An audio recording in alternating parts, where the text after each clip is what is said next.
नमस्कार दोस्तों, पीसीएस पाठशाला में आप सभी का स्वागत है। घटना चक्र टीजीटी पीजीटी नेट के लिए हिस्ट्री की सीरीज चल रही है और यह नौवीं सीरीज है दोस्तों। अगर इसके पहले का वीडियो अगर आप लोगों ने नहीं देखा है तो प्लेलिस्ट में जाइएगा। घटना चक्र टीजीटी पीजीटी नेट हिस्ट्री के नाम से प्लेलिस्ट बनी हुई है और यह जो भी प्रश्न है बहुत ही महत्वपूर्ण है। 5500 वन लाइनर क्वेश्चन का रामबाण पीडीएफ तैयार है हिस्ट्री का। जिनको भी चाहिए वो हमारे ऑफिशियल व्हाट्सएप नंबर पर संपर्क कर सकते हैं। ऑफिशियल व्हाट्सएप नंबर डिस्क्रिप्शन में दिया गया है दोस्तों। देखिए दोस्तों, सबसे बड़ी बात आपको बताते हैं कि आप जो 5500 वन लाइनर क्वेश्चन का जो रामबाण पीडीएफ है आप लोग डाउनलोड भी कर सकते हैं। उसका लिंक दिया गया है डाउनलोड करने का, डिस्क्रिप्शन में लिंक दिया गया है डाउनलोड करने का। अगर डाउनलोड करने में असुविधा होगी तब आप लोग को व्हाट्सएप पर मैसेज करिएगा। और यह जो भी मटेरियल है चार्जेबल है दोस्तों। जितना भी डाउनलोड करेंगे तो उसमें कुछ पेमेंट लगेगा। पेमेंट काटने के बाद आपका आराम से डाउनलोड हो जाएगा। तो अगर असुविधा होगी तब आप हमारे व्हाट्सएप पर मैसेज करेंगे। अब एक बात और बता दूं, पूरा का पूरा हिस्ट्री का हैंड रिटेन नोट्स तैयार है। पूरा का पूरा वर्ल्ड हिस्ट्री से लेकर एंशियंट हिस्ट्री, मिडिवल हिस्ट्री और मॉडर्न हिस्ट्री का, एनसीईआरटी का सारा हैंड रिटेन नोट्स हिस्ट्री का मिल जाएगा। जिनको भी चाहिए हमारे व्हाट्सएप पर मैसेज कर सकते हैं। व्हाट्सएप नंबर डिस्क्रिप्शन में दिया गया है दोस्तों। जो भी मटेरियल है चार्जेबल है, तो जो लोग सीरियस होंगे बस वही लोग संपर्क करेंगे। आइए सीधे प्रश्नों पर आते हैं। यह जो सीरीज संख्या 9 है दोस्तों। स्वतंत्रता के उपरांत भारत के किस प्रांत से सबसे अधिक सैंधव पुरास्थल खोजे गए थे? सबसे अधिक सैंधव पुरास्थल कहाँ खोजे गए हैं स्वतंत्रता के बाद? तो वह खोजे गए हैं गुजरात में। यह पीजीटी परीक्षा 2003 में पूछा गया प्रश्न है। उसके बाद देखते हैं, इसकी व्याख्या देख लेते हैं। स्वतंत्रता के उपरांत गुजरात राज्य में सबसे अधिक सैंधव पुरास्थल खोजे गए। यहाँ के महत्वपूर्ण स्थल लूथल, धौलावीरा, रंगपुर, सुरकोटता, मालोगढ़, जुरोजदी और देसलपुर आदि हैं। अन्य महत्वपूर्ण तथ्य देखते हैं। राजस्थान का प्रमुख स्थल कालीबंगा, इसकी खोज अमलानंद घोष ने की थी 1950-53 में। हरियाणा के प्रमुख स्थल राखीगढ़ी, बनावली, मिताथल और सिसवल आदि है। पश्चिमी उत्तर प्रदेश के प्रमुख स्थल क्या हैं? तो आलमगीरपुर, बड़ा गांव और हुलास आदि हैं। पंजाब के प्रमुख स्थल क्या हैं? रोपड़, बाड़ा और संघोल आदि हैं। यह सभी हड़प्पाई स्थल हैं। प्रश्न संख्या 47 देखिएगा। सिंधु घाटी की लीप की सूचना प्राप्त होती है। तो सिंधु घाटी की लीप की सूचना कैसे प्राप्त होती है? तो मोहरों से प्राप्त होती है। विकल्प सी, मोहर पे ही सिंधु घाटी की लीप की सूचना प्राप्त होती है। इसकी व्याख्या देख लीजिएगा। सिंधु घाटी की लीप की सूचना मुख्यतः मोहरों से मिलती है। इसके अतिरिक्त मृदभांडों, कुल्हाड़ियों, ताम्र पट्टिकाओं पर भी लिपियों के प्रमाण मिले हैं। सिंधु घाटी में लगभग 64 मूल चिन्ह एवं 400 से 500 तक चित्राक्षर हैं। इसकी लिखावट क्रमशः दाईं ओर से बाईं ओर की ओर है। देखिए, कहीं कहीं दाईं से बाईं ओर मिली है तो कहीं कहीं बाईं से दाईं ओर भी मिली है। तो यह चीज़ ध्यान में रखिएगा। प्रश्न 48 देखिएगा। हड़प्पा सभ्यता निम्नलिखित में से किस लिपि का प्रयोग किया गया हड़प्पा में? तो चित्रात्मक लिपि का प्रयोग किया गया है। चित्राक्षर हैं, चित्र और अक्षर आदि हैं। यूपी पीजीटी परीक्षा 2016 में पूछा गया प्रश्न है। प्रश्न 49 देखिएगा। वह सैंधव पुरास्थल जहाँ झोंकर झांकर संस्कृति विकसित हुई है। तो झोंकर झांकर संस्कृति कहाँ विकसित हुई है? तो चंद्रद्रोण में विकसित हुई है। विकल्प बी। इसकी व्याख्या देखिए। चंद्रद्रोण सिंधु घाटी के बाएं तट पर स्थित है। देखिए, सिंधु घाटी के बाएं तट पर क्या है? तो वह आपका चंद्रद्रोण है। और दाएं तट पे क्या है? तो वह मोहनजोदड़ो है। तो यह चीज़ ध्यान रखिएगा। इसकी खोज 1931 में एमजी मजुमदार ने की थी। चंद्रद्रोण में सिंधु संस्कृति के बाद झूंकर झांकर संस्कृति विकसित हुई थी।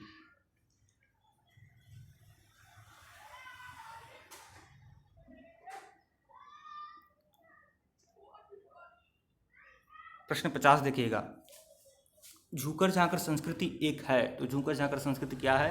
तो परवर्ती हड़प्पीय संस्कृति। झूकर झांकर संस्कृति जो है वह एक परवर्ती हड़प्पीय संस्कृति है। मतलब हड़प्पा काल के बाद की संस्कृति है। इसे परवर्ती हड़प्पी संस्कृति कहते हैं। यूपीजीआईसी में प्रश्न पूछा गया है ये। झूकर झांकर एक परवर्ती हड़प्पीय संस्कृति है। हड़प्पा संस्कृति के अंत के बाद कुछ कब्रगाह की भिन्न संस्कृति मिली और सिंधु में झूकर से नए प्रकार के मिट्टी के बर्तन प्राप्त हुए, इसलिए इसे झूकर संस्कृति भी कहते हैं। प्रश्न 51 देखिए। एक विकसित जल प्रबंधन का साक्ष्य कहाँ से मिला है? तो धौलावीरा से मिला है। एक विकसित जल प्रबंधन का साक्ष्य धौलावीरा से मिला है। विकल्प डी। प्रश्न 52 देखिएगा। धौलावीरा से विशाल जलाशय मिला है जिसका आकार 80 × 12 मीटर और गहराई 7.5 मीटर है। इसमें 2,50,000 घन मीटर पानी जमा करने की अद्भुत क्षमता है। धौलावीरा के निवासी एक उन्नत जल प्रबंधन प्रणाली से परिचित थे। ये लोग बांध बनाकर जलाशयों में पानी संग्रहित करते थे, जो इस तरह का प्राचीनतम साक्ष्य है।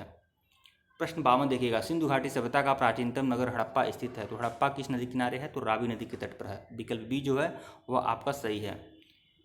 हड़प्पा पाकिस्तान के पंजाब प्रांत में साहिवाल जिले में रावी नदी के बाएं तट पर स्थित है। तथा यहाँ पर अन्य महत्वपूर्ण तथ्य भी देखिएगा। सिंधु नदी के तट पर स्थित नगर क्या है? तो मोहनजोदड़ो है, चंद्रद्रोण है, कोटदीजी है। सिंधु नदी के तट पर है। सिंधु सभ्यता का कोई भी स्थल गंगा नदी के तट पर स्थित नहीं है। तो बिल्कुल नहीं है। पश्चिमी उत्तर प्रदेश में सैंधवकालीन कौन कौन से स्थल हैं? आलमगीरपुर, हुलास और बड़ा गांव। आलमगीरपुर, हुलास और बड़ा गांव जो हैं वह आपका उत्तर प्रदेश में स्थित स्थल है सिंधु घाटी का, ध्यान रखिएगा। प्रश्न 53 देखिएगा, मोहनजोदड़ो के महान स्नानागार की खोज किसने की थी? तो राखल दास बनर्जी ने किया था, आर डी बनर्जी ने। पीजीटी परीक्षा सन 2000 में पूछा गया प्रश्न है। मोहनजोदड़ो की खोज 1922 में राखल दास बनर्जी ने किया था। इसी स्थल से महान स्नानागार के साक्ष्य मिले हैं। इसकी लंबाई उत्तर से दक्षिण की ओर 55 मीटर और चौड़ाई पूर्व से पश्चिम की ओर 33 मीटर है। इसके मध्य में निर्मित स्नान कुंड की जो लंबाई है 11.8 मीटर से 11.8 मीटर चौड़ा लंबाई है, चौड़ाई जो है 7 मीटर है और गहराई जो है 2.43 मीटर है। प्रश्न 54 देखिएगा, सिंधु घाटी के समाज में कौन सा पशु शक्ति के प्रतीक से संबंधित था? शक्ति के प्रतीक से संबंधित कौन सा पशु था? तो वह था वृषभ, मतलब बैल। विकल्प ए जो है सही है आपका। सिंधु घाटी के समाज में वृषभ महान शक्ति संपन्न होने के कारण पूजा जाता था। प्रश्न 55 देखिएगा, भारतीय उपमहाद्वीप के किस भाग में हड़प्पा संस्कृति का उद्भव हुआ था? तो किस भाग में हड़प्पा संस्कृति का उद्भव हुआ था? तो पश्चिम उत्तर में, मतलब उत्तर पश्चिमी क्षेत्र में। विकल्प सी जो है सही है। भारतीय उपमहाद्वीप के उत्तर पश्चिमी भाग में हड़प्पा संस्कृति का उद्भव हुआ। हड़प्पा संस्कृति के उदय का पता हड़प्पा स्थल के उत्खनन से चला है। हड़प्पा के टीले का सबसे पहले 1826 में चार्ल्स मैसन ने इसका खोज किया था, हड़प्पा के टीले का 1826 में। तत्पश्चात जनरल कनिंघन में 1853 में इसका सर्वेक्षण कराया था। अन्य महत्वपूर्ण तथ्य भी देखिएगा, 1912 में जे.एफ. फ्लीट ने हड़प्पा स्थल से प्राप्त की गई सामग्रियों पर जे.एफ. फ्लीट ने 1812 में हड़प्पा सभ्यता से प्राप्त की गई सामग्रियों पर रॉयल एशियाटिक सोसाइटी द्वारा प्रकाशित पत्रिका में एक लेख प्रस्तुत किया था। जे.एफ. फ्लीट ने हड़प्पा स्थल से प्राप्त की गई सामग्रियों पर रॉयल एशियाटिक सोसाइटी द्वारा प्रकाशित पत्रिका में एक लेख प्रस्तुत किया था। भारतीय पुरातत्व सर्वेक्षण के महानिदेशक जॉन मार्शल के निर्देशन में 1921 में दयाराम साहनी ने हड़प्पा का उत्खनन करवाया था। हड़प्पा सभ्यता के 1400 केंद्रों का खोजा जा चुका है, जिसमें से 80% सरस्वती और उसकी सहायक नदियों के आसपास हैं। प्रश्न 56 देखिएगा, सिंधु सभ्यता विकसित हुई थी। सिंधु सभ्यता कहाँ विकसित हुई थी? सिंधु सभ्यता ज्ञात हुई थी। कैसे ज्ञात हुई थी सिंधु सभ्यता? अभिलेख से, साहित्य से, सिक्कों से या उत्खनन से? उत्खनन से ही प्रकाश में आया था सिंधु सभ्यता। तो विकल्प सी जो है वो सही आपका। टीजीटी परीक्षा 2009 में पूछा गया प्रश्न है। प्रश्न 57 देखिएगा, हड़प्पा का आरंभिक उत्खनन किसके द्वारा किया गया था? तो आरंभिक उत्खनन जो किया गया था दयाराम साहनी के द्वारा किया गया था 1921 में। प्रश्न 58 देखिएगा, सिंधु घाटी सभ्यता की खोज किस वर्ष हुई थी? तो 1921 में हुई थी। दयाराम साहनी ने इसकी खोज की थी। एनबीएस पीजीटी परीक्षा में यह पूछा गया प्रश्न है। 13 जून 2019 को पूछा गया था प्रश्न, ये ध्यान रखिएगा। सिंधु घाटी सभ्यता की खोज वर्ष 1921 में की गई थी। भारतीय पुरातत्व विभाग के महानिदेशक जॉन मार्शल के निर्देशन में दयाराम साहनी ने हड़प्पा के टीलों का पुनः अन्वेषण किया था। तो यह चीज़ ध्यान रखिएगा। प्रश्न 59 देखिएगा, सिंधु घाटी के निवासियों का किस धातु का ज्ञान नहीं था? तो सोना का ज्ञान था, चांदी का ज्ञान था, तांबा का भी ज्ञान था, लेकिन लोहे का ज्ञान सिंधु घाटी सभ्यता के निवासियों को नहीं था। और यह प्रश्न कई बार पूछा गया है। सिंधु घाटी के निवासियों को लोहे का ज्ञान नहीं था। हड़प्पावासी कांसे के निर्माण और प्रयोग से भली भांति परिचित थे। कांसा, टीन, तांबा का मिलाकर, कांसा जो होता था टीन और तांबे को मिलाकर बनाया जाता था। इसके अतिरिक्त हड़प्पावासी चांदी व सोने से भी परिचित थे। चांदी को वह अफगानिस्तान, ईरान से मंगाते थे और सोने को दक्षिणी भारत से मंगाते थे। यह चीज़ ध्यान रखिएगा। अन्य महत्वपूर्ण तथ्य, हड़प्पाई लोग लकड़ी के हलों का प्रयोग करते थे। फसल काटने के लिए पत्थर के हांसिए का प्रयोग करते थे। ये पत्थर का जो हांसिया है ये आपका बुर्जहोम से मिला है, आयताकार हांसिया था। हड़प्पावासी चांदी ईरान और अफगानिस्तान से मंगाते थे। सोना दक्षिणी भारत तथा अफगानिस्तान से आयात होता था। प्रश्न 60 देखिए, सिंधु घाटी सभ्यता के लोग किस धातु से परिचित थे? तो सिंधु घाटी सभ्यता के लोग किस धातु से परिचित थे ये बताना है। तो सिंधु घाटी सभ्यता के लोग जो थे किस धातु से अपरिचित थे? तो लोहे से अपरिचित थे सिंधु घाटी सभ्यता के लोग, जबकि सोना, चांदी, तांबा आदि से परिचित थे।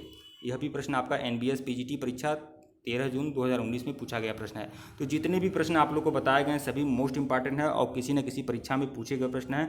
घटना चक्र की जो बुक है बहुत ही मोस्ट इंपॉर्टेंट बुक है और इस बुक को मैं कंप्लीट करा रहा हूँ टीजीटी के लिए, पीजीटी के लिए, नेट के लिए, all India TGT PGT net के लिए यह मोस्ट इंपॉर्टेंट बुक है। अगर यह बुक परचेज कर लेते हैं तो अलग बात मैटर है। यहाँ पर मैं आपको व्याख्या के माध्यम से अच्छी तरह से फुल सोल्यूशन के साथ बता भी रहा हूँ। तो प्लेलिस्ट में जाइएगा, टीजीटी घटना चक्र टीजीटी पीजीटी नेट हिस्ट्री के नाम से प्लेलिस्ट बनी हुई है, जिसमें इस बुक का फुल सोल्यूशन दिया जाएगा। और अगर आपका हिस्ट्री सब्जेक्ट है, टीजीटी पीजीटी नेट की तैयारी कर रहे हैं तो आपको यह बुक यह इस बुक का जो वीडियो मैं आप लोग को दे रहा हूँ यह जरूर पढ़ना चाहिए, देखना चाहिए और प्लेलिस्ट को जरूर फॉलो करते रहिएगा। रोज़ 3 या 4 वीडियो आप लोग को मिलते रहेंगे। इस तरह से मुझे मेरा टारगेट है कि पूरा का पूरा मोटा नोट जो आपका बुक है इसको मैं कंप्लीट करा दूँ। 5500 ओवल लाइनर क्वेश्चन का रामबाण पीडीएफ डाउनलोड कर लीजिएगा, डिस्क्रिप्शन में लिंक दिया गया है। और जिनको भी हिस्ट्री का हैंड रिटेन नोट चाहिए किसी परीक्षा के लिए, टीजीटी पीजीटी नेट के लिए, तो हमारे व्हाट्सएप पर मैसेज कर सकते हैं। व्हाट्सएप नंबर डिस्क्रिप्शन में दिया गया है। देखिए दोस्तों, जो भी मटेरियल है चार्जेबल है, तो जो लोग सीरियस होंगे बस वही लोग संपर्क करेंगे। धन्यवाद आप लोग को।